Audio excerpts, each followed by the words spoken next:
प्रिय विद्यार्थियों, मैं doctor Kuldeep Phadia, associate professor, department of political science, government miracles college, Udaipur.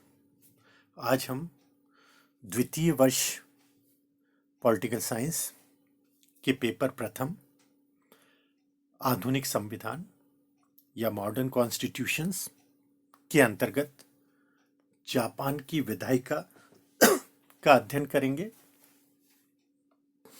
जिसे वहां की राष्ट्रीय डाइट कहा जाता है। जापान का संविधान जापान को एक ऐसे राजतंत्रात्मक लोकतंत्र के रूप में स्थापित करता है कि जहां राजा का पद बना रहने दिया गया है, लेकिन लोकतंत्रात्मक व्यवस्था की स्थापना की गई है। और लोकतंत्रात्मक व्यवस्था के अंतर्गत उसकी सर्वोच्च प्रतिनिधि वहां की राष्ट्रीय डाइट अर्थात वहां की संसद है। जापान एक पहला एशियाई देश है जहां संसदात्मक व्यवस्था की स्थापना हुई थी। जापान की डाइट गैर पश्चिमी देशों में सबसे प्राचीन और सबसे अधिक अनुभवी विधायिका है। 1889 के मैजी संविधान के अंतर्गत भी शाही डाइट की व्यवस्था की गई थी और उस समय भी इसके 2 सदन बनाए गए थे, जिनके नाम थे पीयर सभा और प्रतिनिधि सभा।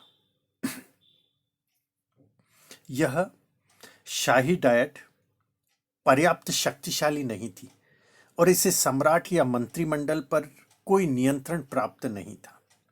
लेकिन जापान की वर्तमान संविधान के अंतर्गत स्थापित डाइट राज्य शक्ति का सर्वोच्च अंग है और एकमात्र कानून निर्मात्री संस्था है। जापान के संविधान के 4थे अध्याय में अनुच्छेद 41 से लेकर अनुच्छेद 64 तक में डाइट की संरचना और इसकी शक्तियों का उल्लेख किया गया है। जापान की राष्ट्रीय डाइट वहां की 2 सदन वाली अर्थात द्विसदनात्मक विधायिका अथवा संसद है। इसके निचले सदन को जापान की प्रतिनिधि सभा या हाउस ऑफ रिप्रेजेंटेटिव और ऊपरी सदन को, जिसे हम साधारणतः उच्च सदन कहते हैं, सभासद सदन, पार्षद सदन या हाउस ऑफ काउंसिलर्स कहा गया है। दोनों सदनों का चुनाव समानांतर मतदान में होता है। कानून बनाने के साथ साथ प्रधानमंत्री का चुनाव करना भी संसद की जिम्मेदारी है, डाइट की जिम्मेदारी है। डाइट को सबसे पहले 1889 में मेजी संविधान के तहत शाही संसद के रूप में बुलाया गया था और बाद में इसे नए संविधान के अंतर्गत भी एक नए स्वरूप के साथ स्थापित किया गया। संसद को वर्तमान स्वरूप 1947 में युद्धोत्तर संविधान के अपनाए जाने के बाद दिया गया है। संविधान के अनुसार वहां की संसद देश की सर्वोच्च शक्ति का सर्वोच्च अंग है। राष्ट्रीय संसद भवन नागाताचो, चियोदा, टोक्यो में स्थित है।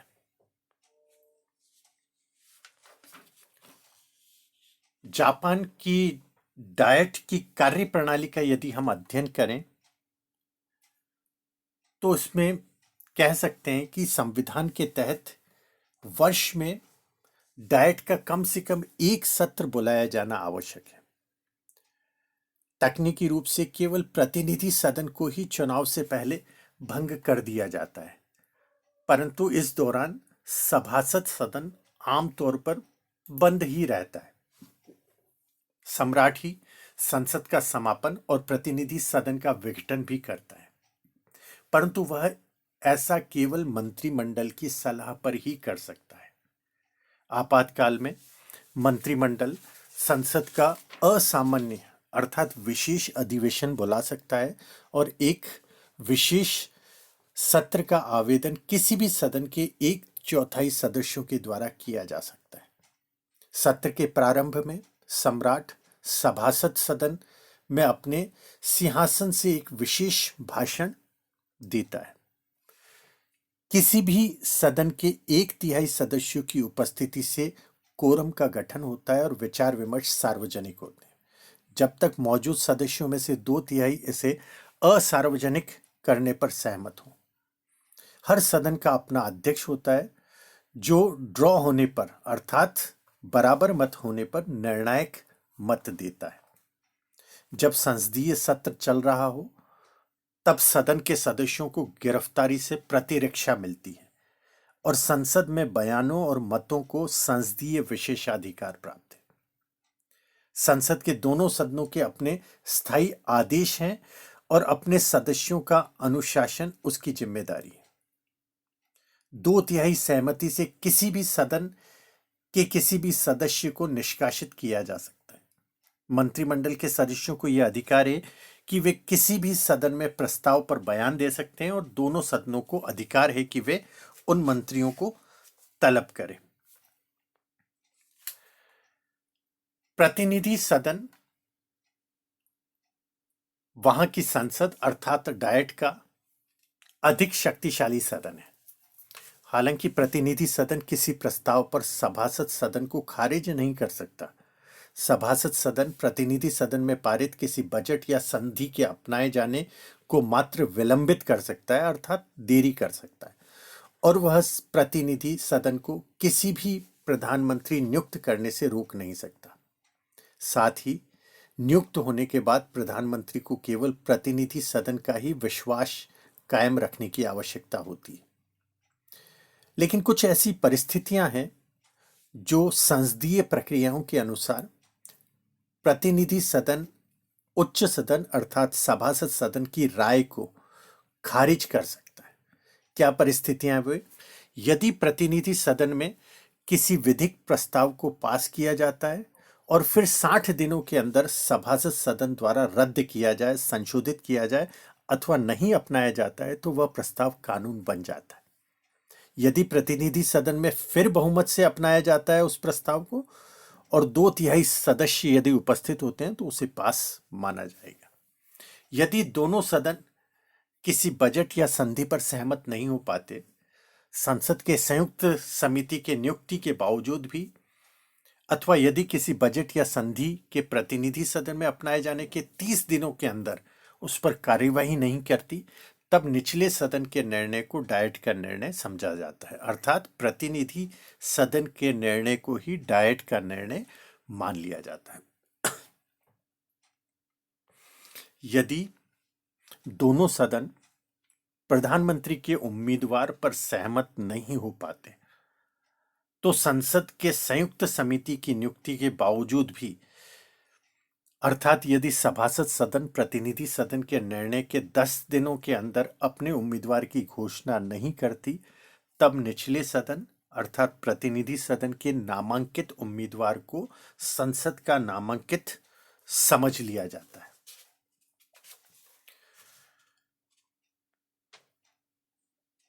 प्रतिनिधि सदन अर्थात हाउस ऑफ रिप्रेजेंटेटिव जापान की राष्ट्रीय डाइट का निचला सदन है। हाउस ऑफ कॉन्सिलर्स उच्च सदन माना जाता है। यहां हम दोनों सदनों के बारे में अगर चर्चा करें तो दोनों सदनों की स्थिति कुछ इस प्रकार से होगी। प्रतिनिधि सदन में 465 सदस्य होते हैं, जिन्हें 4 साल के कार्यकाल के लिए चुना जाता है। इनमें से 176 सदस्य 11 बहुसदस्यीय निर्वाचन क्षेत्रों में से आनुपातिक प्रतिनिधित्व की एक पार्टी सूची प्रणाली के द्वारा चुने जाते हैं और बाकी के 289 सदस्य एकल संक्रमणीय निर्वाचन क्षेत्रों से चुने जाते हैं। 233 सीटें वहां पर बहुमत के लिए आवश्यक हैं। प्रतिनिधि सदन 2 सदनों में से बेहतर और शक्तिशाली सदन है।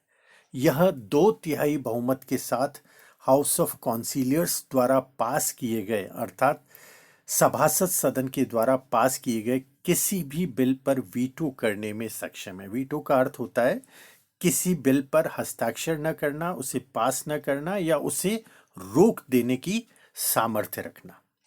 इसे प्रधानमंत्री द्वारा भंग भी किया जा सकता है। सभासद सदन को यदि हम देखें, अर्थात हाउस ऑफ कॉन्सिलियर्स, तो इसकी कुल सदस्य संख्या 252 है, जिनमें से 152 भौगोलिक आधार पर चुने जाते हैं, अर्थात उन 46 निर्वाचन जिलों से चुने जाते हैं जिसमें देश को विभाजन किया गया है और जो स्थानीय प्रशासनिक क्षेत्रों के अनुरूप होते हैं।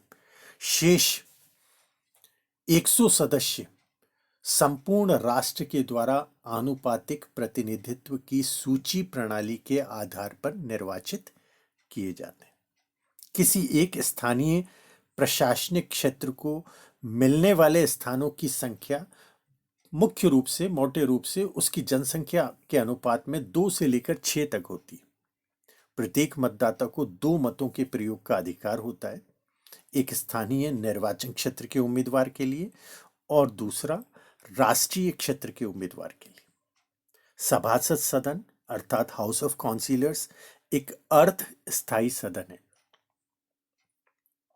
अर्ध स्थायी का मतलब होता है जो स्थायित्व तो है लेकिन अर्ध प्रकार का, जिसका पूर्ण स्वरूप से कभी भी विघटन नहीं हो पाता। इसके सदस्य 6 वर्ष के लिए निर्वाचित किए जाते हैं, लेकिन आधे सदस्य 3 वर्ष के पश्चात अवकाश ग्रहण कर लेते हैं और उनके स्थान पर नए सदस्यों का निर्वाचन होता है। डाइट की यदि शक्तियों को लें तो मूल रूप से ये विधायी शक्तियों में, कार्यपालिका संबंधी शक्तियों में, वित्तीय शक्तियों में, संविधान संशोधन की शक्ति में और न्यायिक शक्तियों में बांटी जाती है। डाइट को जापान में राष्ट्रीय सर्वोच्च मंच कहा जाता है। डाइट के द्वारा सर्वोच्च मंच के रूप में इस प्रकार से कार्य किया जाता है कि यह अत्यंत महत्वपूर्ण रूप से प्रत्येक व्यक्ति के साथ जुड़ी होती है। इसमें जनता के प्रतिनिधि अपने विचार व्यक्त करते हैं और जनता को शासन और विरोधी दल के उद्देश्यों से प्रशिक्षित भी करते हैं। डाइट को निर्वाचन संबंधी भी कुछ महत्वपूर्ण शक्तियां प्राप्त हैं। प्रधानमंत्री का निर्वाचन करने के अतिरिक्त दोनों सदन कानून के द्वारा अपने सदस्यों और उसके निर्वाचकों की योग्यताओं का निर्णय करते हैं, परंतु इन सबके संबंध में उनके द्वारा धर्म, जाति, लिंग, सामाजिक स्तर, पारिवारिक पृष्ठभूमि, शिक्षा, संपत्ति और आय के आधार पर किसी भी प्रकार का भेदभाव नहीं किया जा सकता। अपने सदस्यों की योग्यता संबंधी विवादों का निर्णय प्रत्येक सदन स्वयं ही करता है। यदि संविधान संशोधन की शक्ति के रूप में लें तो संविधान के अनुच्छेद 96 के अनुसार संविधान के संशोधन के कार्य में भी डाइट की सबसे बड़ी भूमिका है। संविधान के संशोधन संबंधी कोई भी प्रस्ताव दोनों सदनों के 2/3 या उससे अधिक सदस्यों के मत से डाइट में ही प्रस्तुत किया जा सकता है और ऐसा प्रस्ताव बाद में जनता के समक्ष जनता की स्वीकृति के लिए अर्थात रेफरेंडम के लिए प्रस्तुत किया जाता है।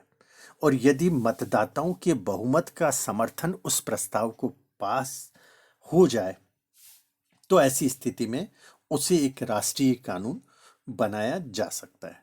तो इस प्रकार हम देखते हैं कि जापान में 2 सदन मिलकर डाइट की भूमिका का निर्वाह करते हैं, जिसमें सामान्य विधेयकों के संबंध में, वित्तीय क्षेत्र में, संवैधानिक संशोधन के क्षेत्र में, कैबिनेट पर नियंत्रण के संबंध में, प्रधानमंत्री के निर्वाचन के संबंध में, यदि इन सभी आधारों पर समेकित रूप से हम मूल्यांकन का प्रयास करें तो हम ये पाते हैं कि जापान में दोनों सदनों में से प्रतिनिधि सदन सभासद सदन की अपेक्षा बहुत अधिक शक्तिशाली है। यह जनता का सदन है।